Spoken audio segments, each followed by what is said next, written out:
Welcome to Beneath the Branches, the podcast for the Adoption and Foster Care Clinic where we sit in the shade of shared experience. The heart is normalized and belonging is built one honest conversation at a time. Adoption, foster care, or kinship placement brings deep joy and real challenges, and we're here to talk about all of it. The hard, the heartwarming, and everything in between. So grab a cup of coffee, take a deep breath, and join us as we hold space for the messy, beautiful work of building connection beneath the branches. Welcome back to the Adoption and Foster Care Clinic podcast. Thanks so much for joining us again and helping us get this podcast off the ground. Of course, I'm here today with my usuals, Kelly and Caitlin, our therapists here at the Adoption Clinic, and I'm Dr. Chambers. We all just got back from vacations, not together, but separately. Not out of the question, though. Not out of the question, true. yes.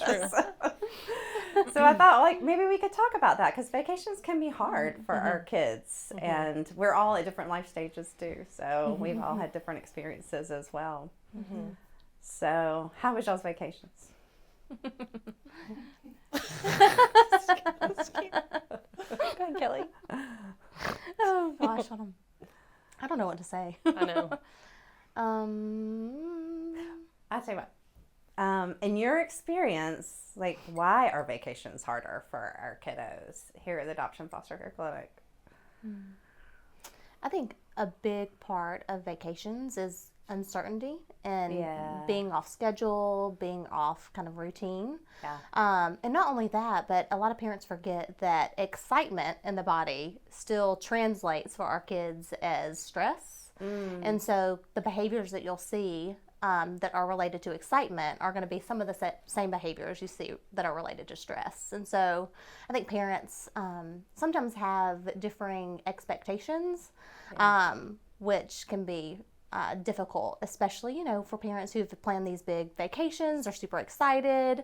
A lot of it's for your kids, and so that can be hard when reality doesn't meet expectations.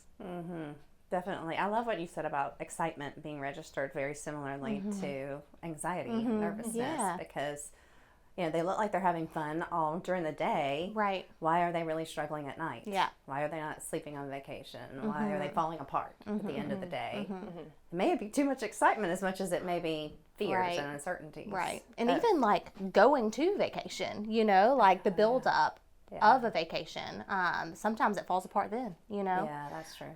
So it can be really difficult. Yeah. And I think it's interesting too. Doesn't it change? And when kids are newly home, that very first vacation is especially difficult. And then it changes, but it doesn't seem to always go away rapidly. Right. Those vacation fears. And I think, depending on your child's history, that first vacation can be especially, even using the word traumatic, especially for our kids who were adopted internationally. Hotels can be triggers, suitcases can be triggers, like having the family pack up. All those situations can be really triggering for our kids. Because they don't know what's coming next. They don't know what's, and last time that happened, their whole world changed, so. There are some great tips that I've heard you guys say, and y'all taught me too over the years, of how to make that an easier transition. I know picture schedule or photos, and telling me some of those tips that y'all have told me before that I want to pull out. Yeah. I think using pictures, like you mentioned, like a picture schedule is particularly helpful when there's a language barrier too, because sometimes we're struggling in those first trips just to communicate the what a vacation is to a child who's never experienced one.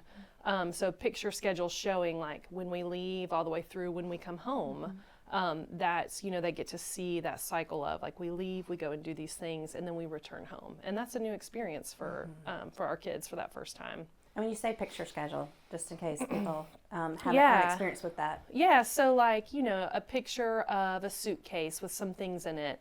And then a picture of loading the things in the car, just kind of taking those simple basic steps and finding an image or an icon on your computer that you can kind of relate to that process. If you can get pictures of the place you're going ahead of time and showing them that ahead of time, that can help. and then kind of numbering the days of when we leave and when we'll come home. And then maybe a picture at the end of them coming home. Yeah, so that they know there's an end to this and the end is home. Mm-hmm. Yeah. I like that. I know when my kids were younger, it took me a while to realize that I couldn't pack in as much as I thought I should pack in, you know, to be fun mom. Yeah. Because it made things more stressful. So we always needed like a day in the middle of vacation of nothing to do, you know, which felt terrible because you're spending all this money on the hotel, do you know what I mean? Or, you know, all this effort, and then just to do a day of nothing, even if you're at Disney World, it still makes or breaks your next day, you know, to have that break in the middle. That was a hard lesson that I had to learn as a mom. Yeah. And I think too, like all of our kids are different, you know, even though some of their experiences are the same, some of their triggers are the same, all of our kids are different. So some kids will be okay potentially going to Disney World. Some of our kids could not do it. It'll be the worst vacation you've ever had, you know. So I think knowing your kid, and then like, you know, if there's some confusion or if there's questions, seek professionals out that can help you kind of plan and set your family and your kids up for success. I've done that so many times with my clients, just walking through like their vacation planning with them, which seems so silly, you know, as a therapist to be helping a family do. But like anything that we can do to help set your family and your kids up for success, like that's what we want to do. That's what we want to be a part of. Because vacations can be very family bonding. Yeah, or it can absolutely. be like, what the heck did I just do this for? Right. We've finally gotten to the place where vacations are very fun because I think I finally made those allowances for my children. You know, like we're a bunch of introverts, so now we go to the middle of nowhere and we just hang out. And it's not super exciting, but it's super peaceful and super bonding. Doesn't mean we always do that, but that is what I've seen can meet everybody's physical needs, everybody's dietary needs, and everybody's level of activity and what they can handle, anxiety or emotionally together. Yeah. What have been some of you guys' best vacations or worst? I mean, honestly, the best vacations have been vacations I've taken without my family. If I can just be totally honest. Our girls' trips? Yes, 100%. Best vacations with our kids, though, have been low expectations for sure. Because while I'm not parenting adopted children, I am parenting neurodivergent children and like have my own neurodivergence, same as my husband. So there's like a lot of different little personality quirks just within our family. And so learning that balance, I think, is where we're at. And when we go places and there's space for everybody to kind of get their needs met, which is like, you know, there's certain things we have to look for when we're planning a vacation to have that type of environment. Like the beach can be really great when you have some solace in your condo where you're staying, and then you have the freedom of the beach. You know, there's like a lot, people can do what they need to do. We can kind of split, divide and conquer. Going places where it's really scheduled and there's activities booked is a nightmare for my people, because our windows of tolerance get closed really fast, and then there's no flexibility with kids, and then it's really hard. So That's really true, because like I think our worst vacation may have been snow skiing for that Yeah, reason. yeah. You know what I mean? You can't just like leave some people at home. You know, everybody goes to the ski slope. You know, we only did it once. I mean, there's a reason we only did it once. You know what I mean? And it was just so scheduled, and there was no day off, and you know, it didn't fit everyone's physical abilities. There was a lot of sensory overload with just music playing in the lodges and lots of people. The sensory overload was a lot for one of mine. And then it just didn't end up being very bonding and very relaxing. Although we can say now we've snow skied, but you know, that's it.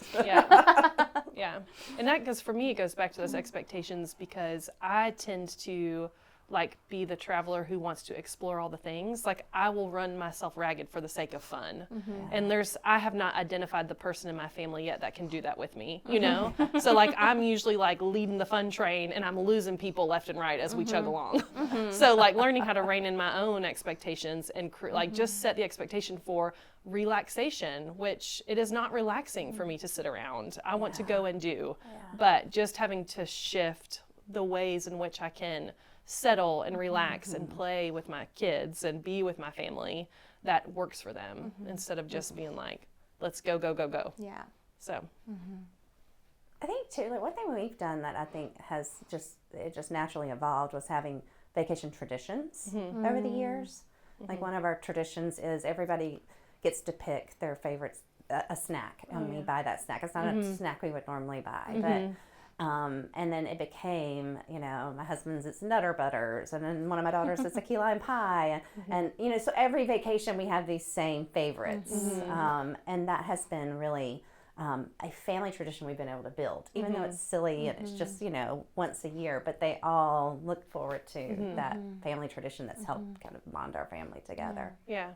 And I think food is huge on vacation. Food is very calming and bonding and can just be a nice permission that you allow yourself and your family and your kids on vacation without trying to hype them up with tons of sugar, by the way, but still. Yeah.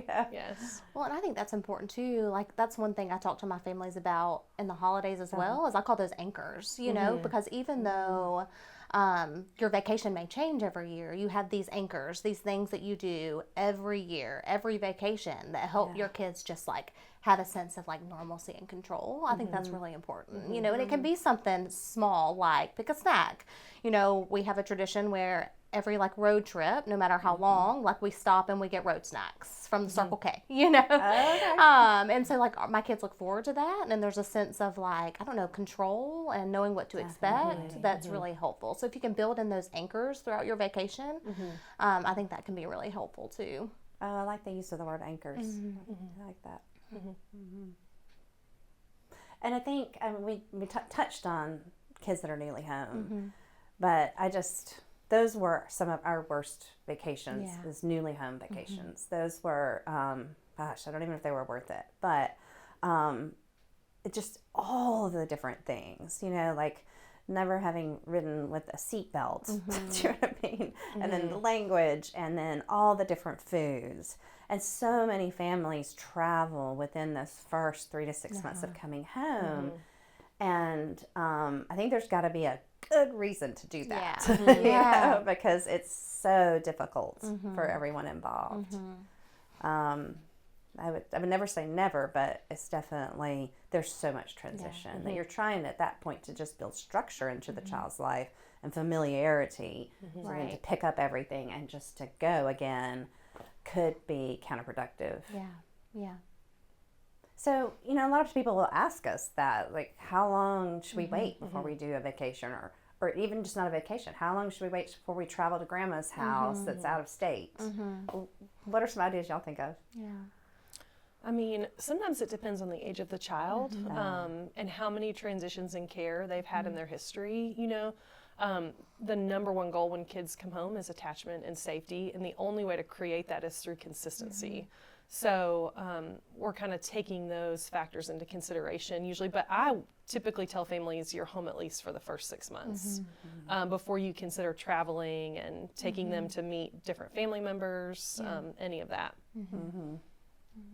And I kind of do something similar. I usually say when they're sleeping through the night comfortably with no stress, then that's a good sign that our anxiety is lower, which usually doesn't always happen until about 6 months. I would say that could take years. I know, gosh, yes. It can, but that's a good indicator, And like enough time for them to learn this like your family's routine and schedule, because then you can repeat that to some degree on vacation and create some familiarity and safety for them there.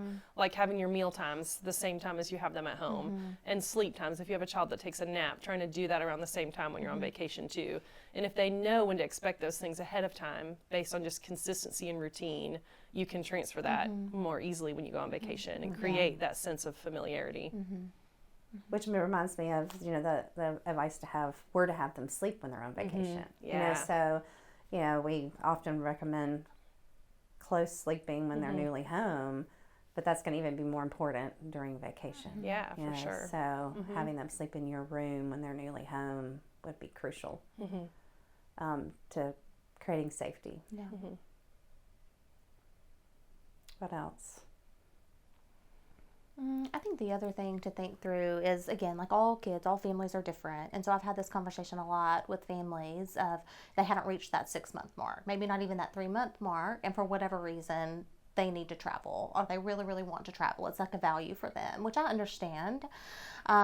So maybe we can talk about some recommendations that we've given them on like what to do. You know, my recommendation is don't go to Disney World. You know, like some of the more successful vacations that I've seen families take earlier on is like going camping. You know, going somewhere where your family is quite a bit isolated, so it's still just your family, and it's low key. You know, it's not super overstimulating, and you can kind of again repeat some of those same schedules and routines that you've had without too much stress to do other things. I think that's been helpful for some of my families. And sometimes that can, like some of our families have a hard time cocooning. Yeah. Because of their rhythms at home, their community, their friendships, their relationships. They're super involved in their church. Other kids' sports schedules. Yeah. And so if they can retreat to like a lake house or something where they're removing all of those outside distractors, sometimes it can be beneficial to help with bonding if it allows the family to hunker in more together. Yeah, that's a great point. And it's interesting, like thinking of these locations, they all involve a base where you're not all going away all day. Yes. You know, because that's when you don't have flexibility to take care of whatever emotional needs that the child may have. Right. It's interesting. A lot of our families want to travel in the beginning to see family. That gives you a base where you can travel from, but there's a lot that comes with that. Let's talk through that. Like, is that good? Is that bad? I mean, grandma and grandpa really want to meet this child, and it would be very difficult for them not to meet this child, but maybe they live in another state. Yeah. So some of the recommendations that I give for that is don't share the same primary space with extended family while you're on vacation. Whether you're going to see them like in their own community or their own house, or whether you're traveling together on vacation, I always say like get a separate space, because again, our focus is on attachment and building security and trust. And that's really hard to do with other people in the home wanting to care for that child and wanting to do some of those like primary caregiving things that we really stress for only parents to do. So I always say get a separate space. And then one other recommendation I give a lot, and it kind of goes on this, it goes to like being on vacations too, is if you have other children already in the home, you know, once you bring and add to your child or add to your family through adoption, through foster care, those children are going to get a lot of attention, whether they're transracially adopted or not. Those kiddos are going to get a lot of attention because your community has been anxiously anticipating their arrival and their addition to your family. And so I always say something that your extended family can do is give lots of extra special attention to the kiddos already in your home, you know. So if you're traveling, if you're, you know, traveling with family and going on a big family vacation, get a separate space and then have that extended family really like pour into those other kids, have them take them out to go do fun things and special things while you're on vacation. And then that will give your family unit time to just be with that child. So those are some things that I've seen helpful. But yeah, I always tell families too, if your extended family cannot respect boundaries, they're not allowed to come. Like, and that's just like bottom line. If you can't have the conversation of like, hey, you're not allowed to do any direct caregiving, no hugs, don't provide any affection. I know that's gonna be really difficult, but you've got to be hands off. If you can't trust them to respect that, then you got to change your plans.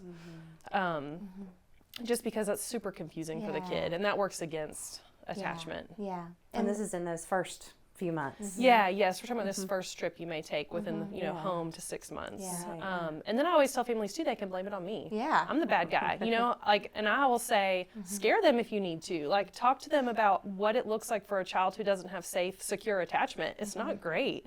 And they are impeding their involvement, their caregiving, and like them overriding the boundary to meet their own needs as the grandparent is going to impede this child's ability to develop secure attachment.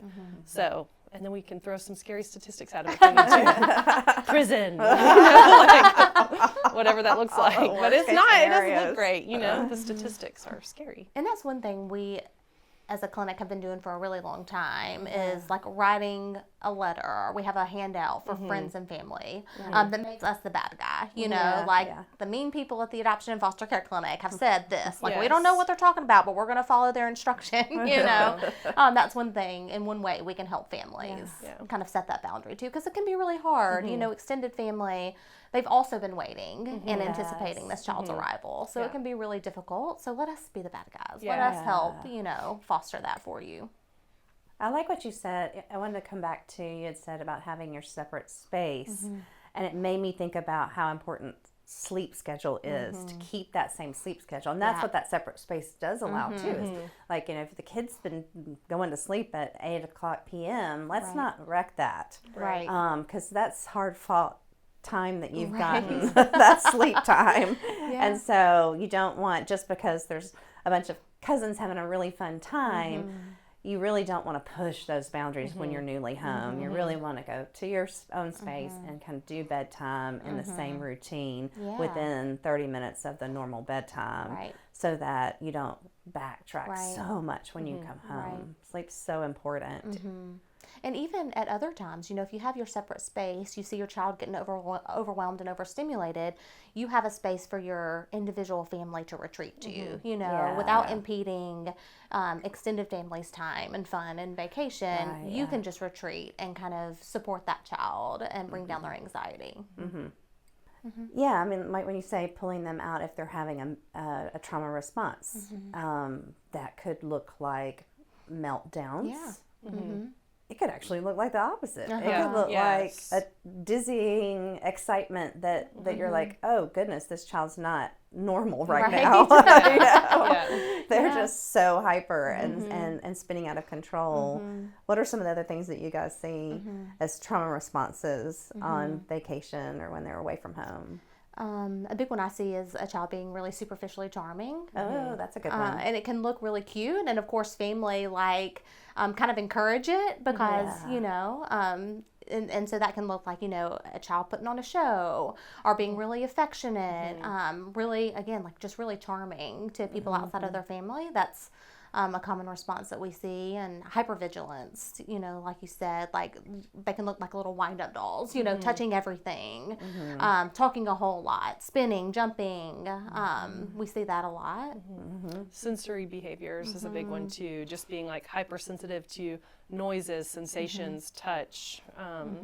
That, you know, like if you're taking your kid to the beach and they can't stand the feel of the sand, you know, and then again, going back to like when you have your own space, if your kid hates the beach, this is the first time and they absolutely don't have the bandwidth for all of the sensations that go along with being at the beach, you've got your own place.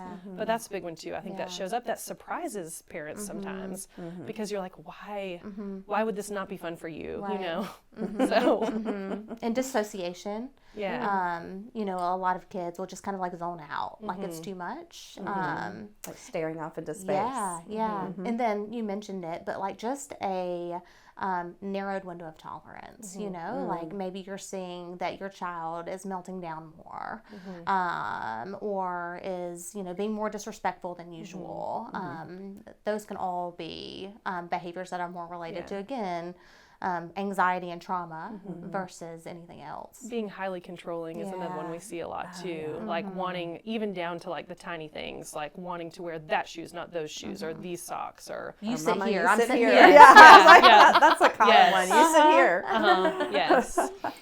I think sleep, nightmares and night terrors. Oh yeah. You know, a lot of kids have them when they're newly home, but then on vacation, you know, when they're starting to come back, you're like, okay, we need to pull it back. Like they may have looked like they had a fantastic day and they went to bed fairly okay, but then if you start seeing nightmares or night terrors come back, that's a sign of stress. I think too, like a newly home kid especially is probably going to be masking a lot of what they're going through. Also just like so tricky because you could have a kid who can't hold it in, and then you can have a kid who's looking like they're fine. And so I think the important things for families to know is that those first few months home should be treated with the same level of care and attention to attachment, regardless of whether or not your kid looks great or not. How about returning home? how do you re-enter? I mean, again, I think we have to start all of this with low expectations. Yeah. You Yeah. know, like you prepare for it to be a little rocky or really rocky. For a couple of weeks. Sometimes it yeah, can take a yes, few weeks yes. for, Yeah. normalcy to come back. Yes. Yeah, I think being flexible too, like it's that perfect balance, which is like, who can ever figure it out? But that perfect balance of flexibility and also holding boundaries, where you're attuned to what your child's need, but not letting those needs totally dictate everything that happens. Yeah. So holding some structure around meal times and sleep and trying to keep some consistency there for them, but also letting them have a snack when they need it, when they express the need for more food. And staying close to them too, I think, because a lot of that behavior is going to just be around the anxiousness and uncertainty of all the change and what does this mean, and now we're back home. And we know with our kids the best way to respond to that is closeness. Yeah. Yeah. And maybe doing a little bit more physical supports during that time. Yeah. Protein or good fats every 2 hours, just so that our blood sugar is not fluctuating like crazy. That's great on vacation Yeah. too, but especially when you're re-entering, there's so much dysregulation. Sleep, again, super huge. That's that structure, just all of those physical supports, water, those things can help on vacation and in re-entry. Yeah. And not having a super busy schedule when you get home, I think is important. Like not like if you need to give yourself a couple days before you start adding back into the typical routine things. That's a great point. Like if you have to go back to school on Monday, Right. Don't come home on Sunday. Yeah. That's a great point. So another thing about coming back is processing the vacation, processing with your spouse or your friends or other parents, how it went, things you want to repeat or not repeat, looking back on photos, kind of let's talk through that a little bit of how do we process how vacation went. Yeah, I think it looks differently for each person in the family. Like when we walked in here today, I had a tell-all with Kelly on the couch for our like recent family spring break trip, and the stuff I said to her, I would not say to my kids.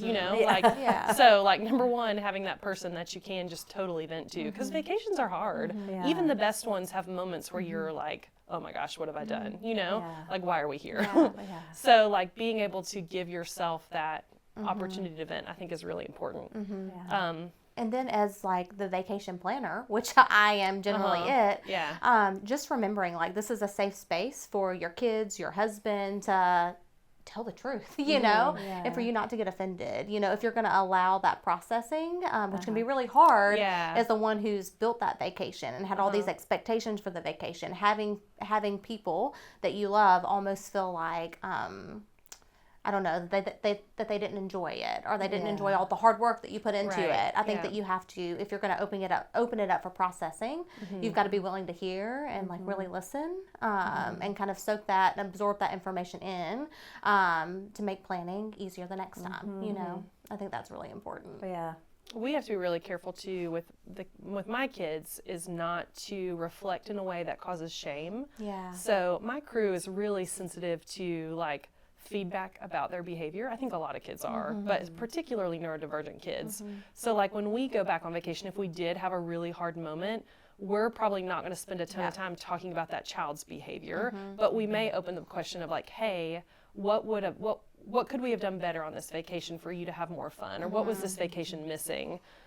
Instead of talking specifically about difficult behavior, because that would from our family would cause my kids to shame spiral, which then we're not getting anywhere helpful. I think that those conversations have to really go back to like what could mom and dad do better versus anything else. Definitely. And photos I think are super important from vacation because kids aren't going to remember everything, but they will, they'll have the photos to jog their memory. Right. And so that's a really solid way to build a sense of family is through the photos and having those photos. I mean, I never have time to print them out, but at least to have them on the phone and then we can kind of look back and look at our past family vacations. Again, it builds anchors and traditions that I remember that fun time we had. And then we hope all the bad times. Yes, that's so magical how that happens. Photos of the bad times. Yeah, we take a lot of pictures. We try to balance it between, I think I'm hyper aware of like who are we taking pictures for? Are we taking them for our family, or are we taking them to share on social media? You know, so like in my mind, I'm always like, these are pictures for our family, and I try to use that lens, so I'm not trying to capture every single moment, you know? Right. But we do typically print and make photo books, and then I'll share my screen onto our TV, and we'll review the pictures, and like the kids will laugh, and we'll talk about stuff, so. Which makes me think about video games and screen time. Oh. How do y'all handle screen time on vacation? I'm sure we even all handle it differently. Yeah. I mean, we have a little bit more looser approach to screen time on vacation than we do at home, for sure. Okay. Like car rides, you know, like for me, car rides is like what it should be the most peaceful possible. And sometimes that means we allow some more screens, but you know, it's not worth driving with like a bunch of fighting kids in the background. So that's stressful for everybody. But at the same time, when we're on vacation, we do try to be aware of, again, when you're parenting neurodivergent kids, and probably anybody, but like too much screen time equals more dysregulation. So being intentional about when you allow them to splurge a little bit on screen time. That's what we try to do that. Yeah, same. I think that for car rides, we allow so much screen time, you know, like for safety purposes for the driver. But also, you know, we're confined in a really small space. And if we're constantly like bickering or arguing or fighting, that just sets vacation off on the wrong tone anyways. So for us, we allow more screen time on the car rides. But usually, and we're the same, like we're a little bit more lax about screen time, but usually we don't really have to be, because when we're on vacation, there's for my family, the way we set up vacation is generally there's more things to do, and I'm also parenting neurodivergent kiddos, and so there's more things to keep their brains occupied. And so usually when we use screen times on vacation, it's more so like, okay, like let's just take a break, let's come in, let's have lunch, let's chill out for a little while. You can have a little bit of screen time now while we're resting before we go back out and do X, Y, and Z, you know. So we use it as a way to kind of help them settle down and rest for a few minutes before we're on to the next thing. Yeah.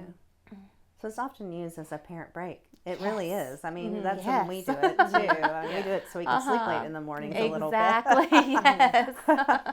If you're going to use it for parental benefit as well. Yeah, you know? exactly. And I know if my kids were to listen to this, they would be like, you don't let us have all the screens we want in the car, because we do have these like traditional moments of 90s parenting where I'm like, look around and enjoy the scenery, okay? You are missing this beautiful landscape, because I had to do that, you know? I had to look out the window. You can look out the window for a little bit. Yeah, So, there's I all need the to car say that. games that you can play, but that's one, right. you know, like those only take you so far. I know, so true. And then it's like, here's your screen. Yes. Yep. All right, you've had 30 minutes of window gazing. Here you go. That's funny, because I'm the anti-screen person in our family. Like, no screens. And I've had to learn that there are bonding screens that, you know, that my husband has shown me that, that, you know, playing Fortnite with my college kids is very bonding, and everyone laughs, and everyone has a wonderful time. And so I've had to, you know, loosen up. I will also periodically, Kelly knows this, moo at cows. So because it's a game, and you see how many heads can turn towards you, and my kids never know when it's going to happen. And if they're on screens, they'll miss it. And so, you know, you add a little Spice, a little to the crazy, drive. a little unpredictable mooing, and it keeps everybody on their toes. And it's very unpredictable. It is. Yep. I need to go on Not every I need to go on pasture a deserves a trip with moo. Only the right pasture gets a excited moo. Let's hear them. Oh no, you don't want to hear it. I did get a lot of startling. critique though. I got a lot of critique. It gets louder the less they pay attention to me, you know, like, and then we try to count how many. Like, what is it go like? It just depends. First it starts off subtle, you know, a little gentle. And then if that doesn't work, it gets louder. Crazed. It does. Crazed yeah, it is mooing. crazed as fair. I'll do whatever I have to do To get the attention of the cows. To get the cows to look at me. There we go. Yeah, but my kids do love it. Something I think it's to look forward hilarious. to on Yes. Caitlin. Even my middle schooler, who gets embarrassed easily, finds it very enjoyable. So You can all tuck that away as parenting advice for your road trips. So I think it's important that we all have to remember that because our kids have experienced early life trauma, the way they experience the world is different. And because of that, vacations are hard. That's just part of the territory of parenting an adopted child. But as we develop secure attachment, as we get to understand our kids, know their needs, what a good vacation looks like for them, we can too achieve the heavenly vacation, right? That Dr. Chambers was able to experience with her girls. Yes. I mean, but I will say, I mean, we have gone to the same place every year, and it's been fascinating to see every year. Number one, because we go to the same place, we can see how much more bonded every year our family is. And then we've also learned from all of our mistakes. You know, like, okay, we don't want to go to this Jeep drive when it's, freezing outside. Then everybody's going to be dysregulated the rest of the day. And so, and now that mine are all in college, I think it's just a pleasure to be on vacation, which is so different than in the beginning. It's so different, but we've made all the concessions for the kids. We've kind of learned what everybody's window of tolerance is and how to kind of stay in that window of tolerance with food, with sleep, with the right amount of electronics. But trial and error, gets you there. But it does get better. It does get way better.